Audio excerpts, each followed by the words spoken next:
오늘 우리에게 주시는 하나님의 말씀은 스가랴 1장 1절에서 6절, 구약 1313쪽입니다. 다리오 왕 제2년 8째 달에 여호와의 말씀이 이또의 손자 베레가의 아들 선지자 스가랴에게 임하니라. 이르시되 여호와가 너희의 조상들에게 심히 진노하였느니라. 그러므로 너는 그들에게 말하기를 만군의 여호와께서 이처럼 들리시되 너희는 내게로 돌아오라. 만군의 여호와의 말이니라. 그리하면 내가 너희에게로 돌아가리라. 만군의 여호와의 말이니라. 너희 조상들을 본받지 말라. 옛적 선지자들이 그들에게 외쳐 이르되 만군의 여호와께서 이같이 말씀하시기를 너희가 악한 길 악한 행위를 떠나서 돌아오라 하셨다 하나 그들이 듣지 아니하고 내게 귀를 기울이지 아니하였느니라. 여호와의 말이니라. 너희 조상들이 어디 있느냐? 또 선지자들이 영원히 살겠느냐? 내가 나의 종 선지자들에게 명령한 내 말과 내 법도들이 어찌 너희 조상들에게 임하지 아니하였느냐? 그러므로 그들이 돌이켜 이르기를 만군의 여호와께서 우리 길대로 우리 행위대로 우리에게 행하시려고 뜻하신 것을 우리에게 행하셨도다 하였느니라. 아멘. 이 시간 스가랴 1장 1절에서 6절까지의 말씀을 통해 돌아오라라는 제목으로 하나님의 은혜를 나누도록 하겠습니다. 이 스가랴의 말씀은 12소 예언서에 속해 있는 말씀입니다. 이 스가랴서의 배경을 잠시 살펴보면 하나님께서 세워주신 나라였던 이스라엘은 솔로몬의 죄로 인해 북이스라엘과 남유다로 나뉘게 되었습니다. 두 나라로 쪼개진 북이스라엘과 남유다는 여전히 하나님의 약속 안에 있었기 때문에 하나님을 의지하고 하나님을 믿었어야 했으나 이들 역시 하나님을 버리게 되어 결국 북이스라엘은 아시리아라는 나라에게, 남유다는 바벨론이라는 나라에게 멸망하게 되었습니다. 바벨론은 남유다의 모든 것을 파괴했습니다. 예루살렘 성전, 왕궁, 민가 할 것 없이 모든 것을 파괴했고 수많은 사람들을 죽였습니다. 특히 바벨론은 한 나라를 정복하게 되면 그 나라 백성들을 포로로 삼아 바벨론 땅으로 데리고 오는 정책을 펼쳤기 때문에 남유다의 지도층들은 모두 다 포로로 끌려가게 되었습니다.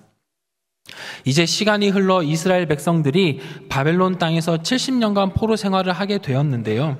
이때 바벨론 또한 성경에서 바사 제국이라고 하는 페르시아에게 멸망당하게 되었습니다. 그리고 이스라엘을 다스리게 된 페르시아 왕 고레스는 이스라엘 백성들이 유다 땅으로 돌아가는 것을 허락했고 포로로 끌려갔던 이스라엘 백성들 중에 1차로 먼저 49,897명의 백성들이 유다 땅으로 돌아오게 되었습니다. 이때 귀환한 백성들이 가장 먼저 한 것은 이제 불타버린 성전을 재정비하는 것이었습니다. 이 당시 솔로몬이 지었던 첫 번째 성전은 바벨론에 의해 모두 파괴가 되어버렸기 때문에 이제 수룹바벨을 중심으로 두 번째 성전을 짓기 시작하였습니다. 그러나 얼마 지나지 않아 주변의 사마리아, 암몬, 모압 같은 나라들이 성전 짓는 것을 방해하게 되었고 여러 가지 악조건들이 계속되어서 결국 성전 건축이 중단되어 버립니다. 그리고 성전 건축이 중단된 지 15년 정도쯤 지난 시점에 하나님께서는 학개와 스가랴를 불러주셨고 다시 하나님의 성전 건축이 재개되었습니다. 이러한 배경에서 쓰인 스가랴서의 전체적인 말씀을 보면 성전의 의미가 무엇인지 그리고 성전이 왜 중요한지에 대한 다양한 환상들이 기록되어 있고 더 나아가 성전을 통해 메시아를 기다리고 소망하게 하는 말씀이 스가랴서의 전체적인 내용입니다. 이런 배경에서 다시 1절을 보게 되면 하나님께서 첫 번째로 주시는 메시지는 하나님의 말씀이 임해야 한다라는 것입니다. 1절의 말씀을 함께 읽어보도록 하겠습니다. 1절입니다. 시작.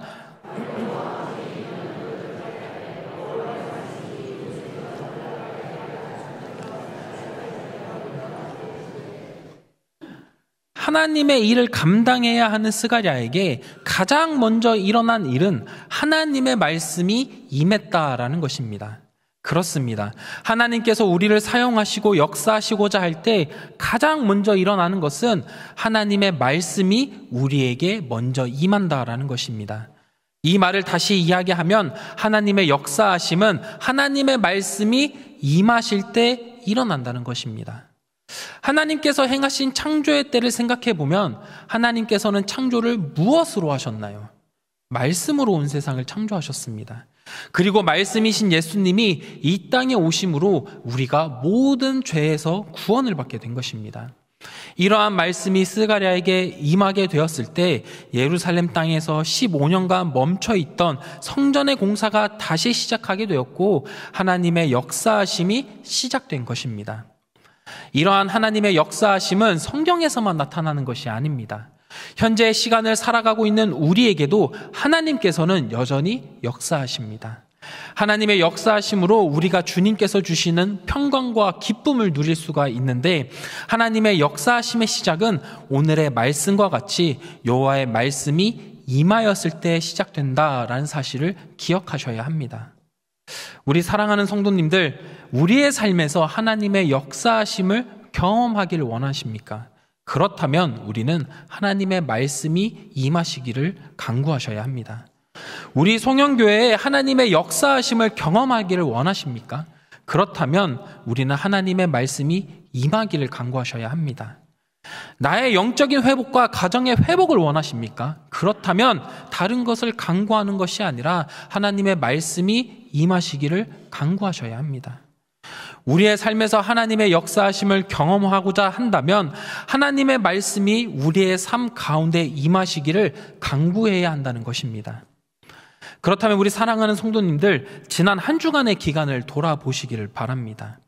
우리의 지난 일주일의 삶을 돌아보았을 때 하나님의 말씀으로 하루를 시작하셨습니까? 하루하루를 보내게 되셨을 때 하나님의 말씀을 붙들고 계셨습니까? 혹시 우리의 삶 가운데 하나님의 말씀을 붙들지 않고 계셨다면 죄송하지만 하나님의 역사하심을 우리는 경험할 수가 없는 것입니다.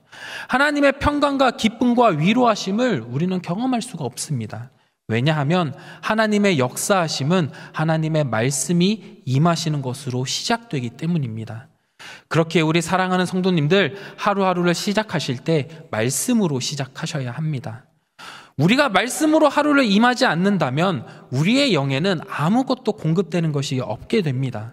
우리가 말씀을 가까이 하지 않고 묵상을 하지 않는다면 이것은 마치 우리가 하루 종일 아무것도 먹지 않고 살아가는 것과 같은 것이고, 또 자동차에 연료가 떨어져서 불이 들어왔음에도 무시하고 계속해서 달리는 것과 같습니다. 사람이 밥을 먹지 않고 지내게 되면 어떻게 될까요? 그 사람은 얼마 지나지 않아 쓰러지게 됩니다.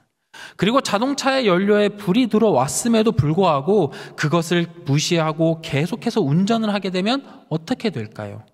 그 차 또한 연료가 모두 떨어져서 더 이상 운전을 할 수 없게 됩니다. 이처럼 우리가 말씀으로 하루를 시작하고 말씀으로 인해 공급받는 하나님의 능력이 없다면 우리의 영은 공급받는 것이 없기 때문에 죽어가는 것이며 하나님의 역사하심을 경험하지 못하게 되는 것입니다. 그렇기에 우리는 말씀으로 하루를 시작하셔야 합니다. 물론 처음 성경책을 읽으면 이해하기가 쉽지가 않습니다. 저도 오랫동안 성경을 공부했지만 참 성경이 어렵게 느껴질 때가 많습니다. 그러나 우리가 포기하지 않고 날마다 말씀을 묵상하게 되면 우리의 영이 반응하는 것이기 때문에 잠들어 있던 내 영이 깨어나게 되는 것이고 하나님의 말씀에 이렇게 반응이 하게 됩니다. 시편 119편 103절과 같이 된다고 하나님께서 말씀해 주고 계시는데요. 103절의 말씀을 함께 읽어보도록 하겠습니다. 시작. 주의 말씀의 맛이 아멘. 우리가 하나님의 말씀을 가까이 하면 가까이 할수록 하나님의 말씀이 나에게 꿀보다 더 달게 느껴진다는 것입니다. 우리가 하루를 말씀으로 시작하고 말씀을 가까이 할 때 하나님의 역사하심이 우리의 삶에 나타날 줄로 믿습니다. 또 우리의 영이 깨어나게 될 줄로 믿습니다. 그렇게 우리 사랑하는 성도님들, 말씀을 늘 가까이 하셔서 하나님의 살아계심과 역사하심을 모두 경험할 수 있는 복된 성도님들이 되시길 예수님의 이름으로 축원합니다. 그리고 하나님께서는 오늘의 말씀을 통해서 주시는 두 번째 메시지는 돌아와야 한다는 것입니다. 우리가 무엇에서 돌아와야 할까요? 먼저 2절의 말씀을 함께 읽어보도록 하겠습니다. 2절입니다. 시작.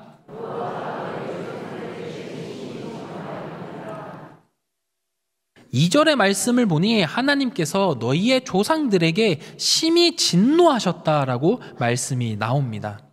지금 이 말씀은 유다의 포로 공동체에게 하시는 말씀이기 때문에 이들의 조상이라고 한다면 멸망한 북이스라엘과 남유다 사람들을 이야기합니다. 하나님께서는 이들의 조상들에게 심히 진노하셨습니다. 왜 이렇게 진노하셨을까요? 그 이유는 두 가지입니다. 첫 번째로는 사회적으로 타락했기 때문입니다. 하나님께서는요, 사회적으로 어려운 약자들을 방치하는 것을 원치 않으셨습니다.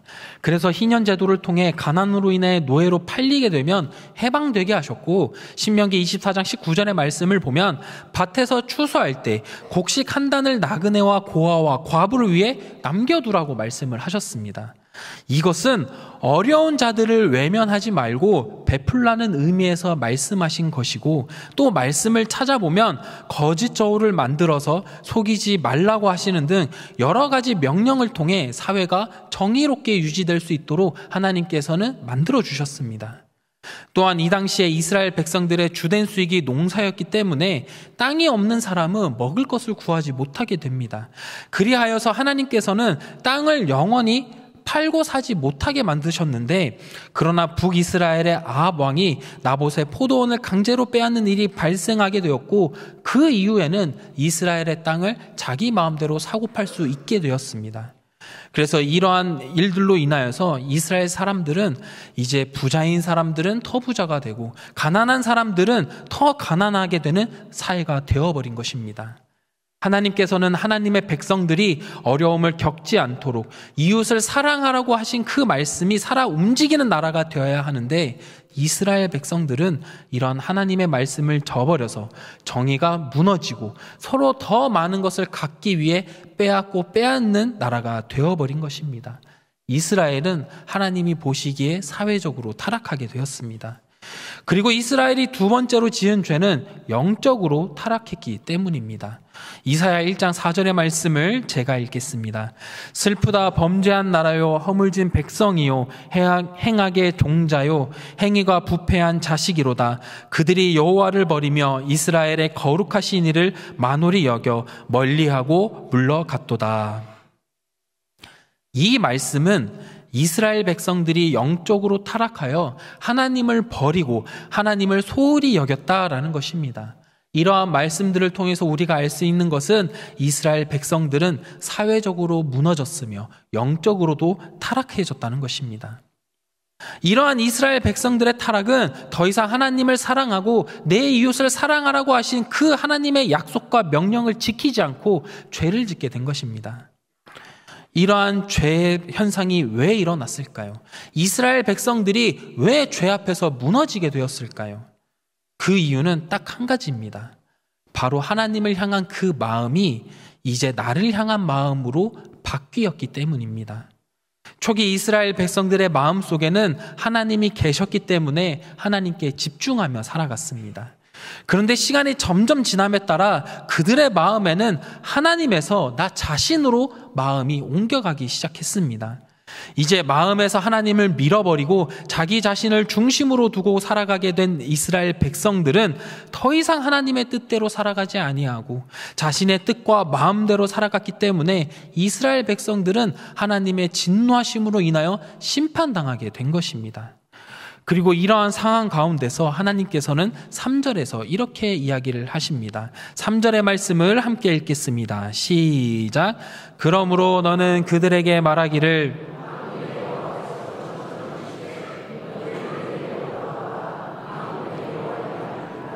그리하면 내가 너희에게로 돌아가리라. 만군의 여호와의 말이니라. 하나님께서는 포로 생활을 마치고 돌아온 이제 유다의 백성들을 향하여 돌아오라라고 말씀하고 계십니다. 이 돌아오라라는 말은 회개하라는 말입니다. 그런데 이 말씀을 보면 조금은 의아합니다. 스가랴서에 나오는 포로에서 복귀한 백성들의 상황을 살펴보면 이제 포로에서 돌아온 이스라엘 백성들은 유다 땅으로 돌아오게 되었을 때 가장 먼저 한 것이 성전을 다시 건축하였습니다. 아무것도 없는 폐허에서 다시 성전을 건축하는 것은 매우 고되고 어려운 일이었습니다. 게다가 주변에 있는 나라들이 방해하고 핍박하였기 때문에 이스라엘 백성들은 안 그래도 척박하고 어려운 상황 가운데 있었는데 이제는 자신의 목숨의 위협까지 느끼면서도 성전 재건을 위해 부단히 애를 썼습니다. 그러나 결국 모든 어려움을 인하여서 성전 재건이 중단되게 되었는데, 이러한 상황이라면 당연히 하나님께서는 이 이스라엘 백성들에게 위로의 말씀을 더하여 주시고 다시 한 번 더 회복의 말씀을 선포하셔야 할 것 같지만 3절에서와 같이 돌아오라, 회개하라 라고 말씀하셨다는 것입니다. 하나님께서 이 포로에서 돌아온 백성들을 향해 무엇을 회개하라고 말씀하신 것일까요?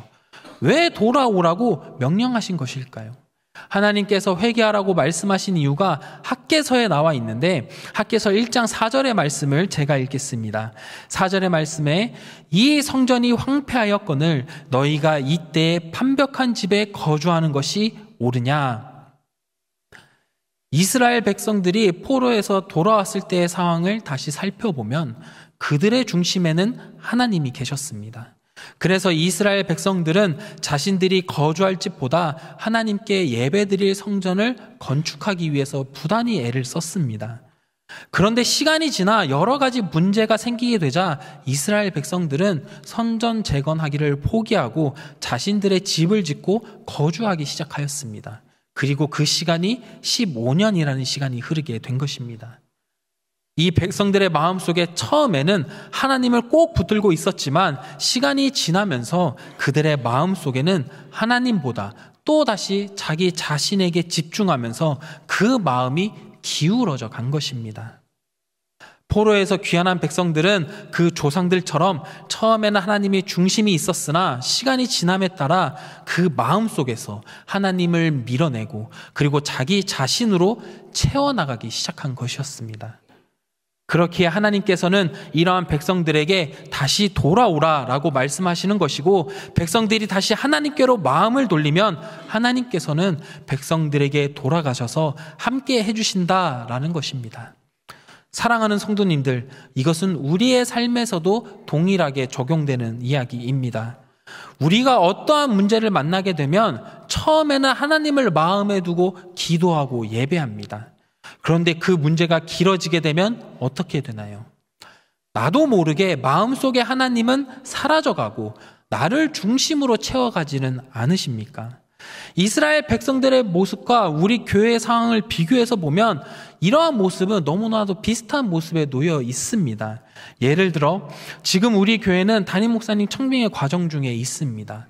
교회 담임 목사님이 공석이라는 것은 큰 위기입니다. 우리 모두가 위기의 순간을 지나가고 있는데요. 올해 초를 돌이켜보면 청빙을 위한 기도문을 함께 읽으면서 기도하고 저녁 기도회에서 열정을 가지고 기도했습니다. 우리가 이렇게 기도했던 것은 우리 안에 송영교회를 위해 그리고 하나님 나라를 위하는 마음이 있었기 때문에 우리는 열심히 기도했습니다. 그런데 한 달, 두 달 이러한 상황이 길어지니 우리의 마음이 어떠하신가요? 하나님 나라와 교회를 위해 기도하던 그 마음이 여전히 유효하십니까? 아니면 그 마음이 하나님이 아닌 나에게로 돌아오고 계십니까?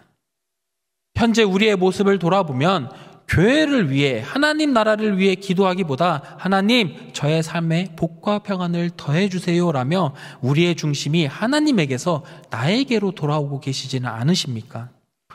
만약 우리의 마음이 이렇게 옮겨지고 있다면 성전 재건을 하다가 어려움으로 포기한 백성들의 모습이 나의 모습이 되는 것입니다. 그렇기에 하나님께서는 이런 마음이 있는 자들에게 말씀하시는 것입니다. 다시 나에게로 돌아오라. 나에게 순종하라. 나의 말씀에 순종하는 자에게는 내가 너와 함께하리라 라고 하나님께서는 우리를 다시 부르고 계시는 것입니다. 사랑하는 우리 성도님들, 혹시 우리 마음속의 중심이 하나님이 아닌 나에게로 옮겨지신 분들이 계시다면 이 시간 하나님께로 돌아가시길 권면드립니다. 그리고 하나님 앞에 나아가시길 권면드립니다. 우리가 하나님께로 다시 마음을 돌이킬 때 하나님께서는요, 탕자가 돌아왔을 때 기뻐한 그 아버지의 마음으로 우리를 안아주시고 그리고 함께하여 주실 줄로 믿습니다. 다시 한 번 더 권면드립니다. 만약 마음이 하나님으로부터 나에게로 옮겨지신 분들이 계시다면 이 시간 하나님께로 그 마음을 돌이키시고 하나님과 늘 동행하시는 삶을 살아가는 우리 성도님들이 되시길 예수님의 이름으로 축원합니다. 오늘의 말씀을 통해 세 번째로 주시는 메시지는 후회하지 말라라는 것입니다. 6절에 강조된 부분이 있습니다. 6절에 강조된 말씀을 함께 읽어보도록 하겠습니다. 시작. 그들이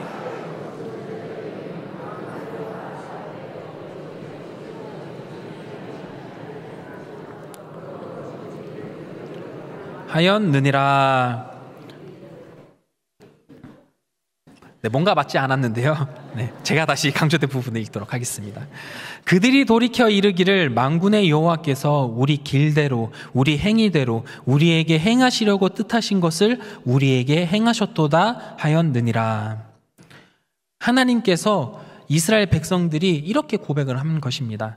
하나님께서 우리의 죄로 인해 예고하셨던 그 심판을 우리에게 진짜 행하셨다.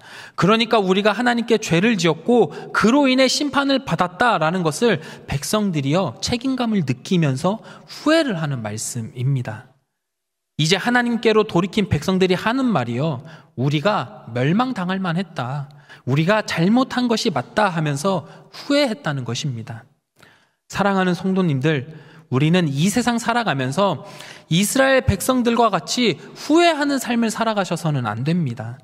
우리는 늘 하나님께서 주시는 기쁨과 평안을 누리면서 살아가야 하는데, 우리가 후회하는 삶을 살아가게 된다면 우리는 하나님께서 주시는 그 기쁨과 평안을 온전히 누리지 못하는 것이기 때문입니다.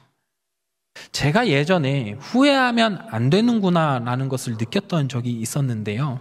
잠시 제 이야기를 말씀드리면, 제가 몇 번 말씀드렸던 적이 있었는데, 저는 귀신 잡는 천하무적 상근 출신입니다. 옛날 말로 말씀드리면 방위인데요. 이 상근들은 군대 훈련소에 들어갈 때 한 달 반 정도만 기초 훈련을 받고 다시 집으로 돌아오게 됩니다.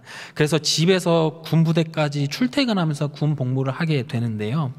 제가 훈련소를 들어가는 날 부모님과 함께 부대 앞에서 식사를 하게 되었습니다. 그런데 부모님께서는요, 그래도 훈련소에 들어가는데 돼지갈비나 먹고 들어가자라고 말씀을 하셨습니다. 그런데 제가 그 말씀을 듣고, 에이, 상군으로 가는데 뭘 그렇게 유난을 하면서 밥을 먹습니까? 그냥 돼지갈비 말고 저 앞에 있는 비빔밥집에 가서 그냥 나물 들어있는 거 먹고 가겠습니다 하면서 제가 나물만 들어있던 비빔밥을 먹고 훈련소에 들어가게 되었습니다. 이제 훈련소에 들어가서 첫날 저녁을 먹는데 적게 먹는 것도 훈련이라면서 반 주걱만 밥을 퍼서 배식을 하는 것입니다. 제가 훈련소에서 나올 때까지 한 달 반 동안 그렇게 적은 양의 식사를 하게 되었습니다. 한창 철도 씹어 먹을 나이에 먹는 양이 엄청나게 줄어드니까요, 훈련을 받은 지 2주째 되는 날부터 훈련을 받을 때마다 안 먹고 들어온 그 돼지갈비가 그렇게 생각이 나는 것입니다. 그리고 그 돼지갈비를 먹고 오질 않은 것을 후회하게 되었습니다. 그래서 제식 훈련을 받을 때도 갈비 생각, 경계 근무를 설 때도 갈비 생각, 총을 쏠 때도 갈비 생각, 수류탄을 던지게 될 때도 갈비 생각이 그렇게 나는 것입니다. 그러다가 마지막 주차에 각계전투라는 훈련을 받게 되는데요. 이 각계전투 훈련을 받을 땐 가는 중간중간마다 훈련은 전투다, 각계전투를 외치고 가야 했습니다. 그런데 이때 저도 모르게요, 훈련은 전투다, 돼지갈비를 이렇게 외쳐버리게 되었습니다. 하필 옆에서 조교가 이 구호를 듣게 되었고, 저는 그날 열애당해서 죽다 살아날 뻔한 기억이 있습니다. 제가 훈련소에서 한 달이 넘는 시간 동안 후회를 하면서 느낀 것이요, 아무리 후회를 해봤자 달라지는 것이 없었다라는 것입니다. 훈련소 안에서 아무리 후회해봤자 이미 지나간 일은요, 돌아오질 않는 것입니다. 그런데 이러한 것은 우리의 믿음 생활에서도 동일한 것입니다. 우리가 하나님 앞에 죄를 짓게 되면 우리가 아무리 후회한다 한들 그 시간은 이미 지나간 것이기 때문에 돌아오지 않습니다. 아무리 우리가 후회를 한다 한들 그 시간이요, 다시 되돌아가지지를 않습니다. 그렇기에 오늘의 말씀에서도 이스라엘 백성들이 자신들의 죄를 깨닫고 후회했지만, 그들이 아무리 후회를 해도 이미 지나간 그들의 죄와 심판의 시간을 돌이킬 수는 없었던 것입니다. 사랑하는 성도님들, 우리들은 하나님 앞에서 심판당한 뒤에 후회하고 있는 이스라엘 백성들의 모습을 닮아가셔서는 안 됩니다.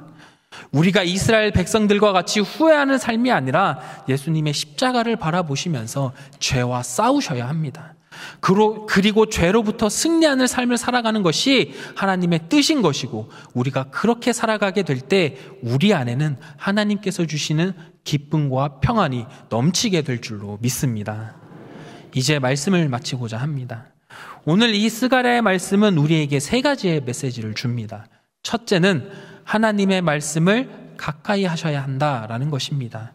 그리고 둘째는 우리의 마음이 하나님께 멀어져 있다면 하나님께 돌아와야 한다는 것입니다. 그리고 마지막으로 후회하지 않도록 죄와 싸워 승리하셔야 된다라는 것입니다.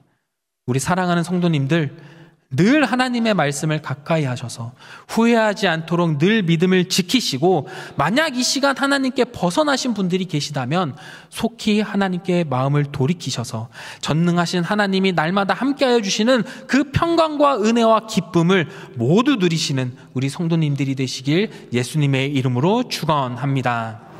기도하겠습니다.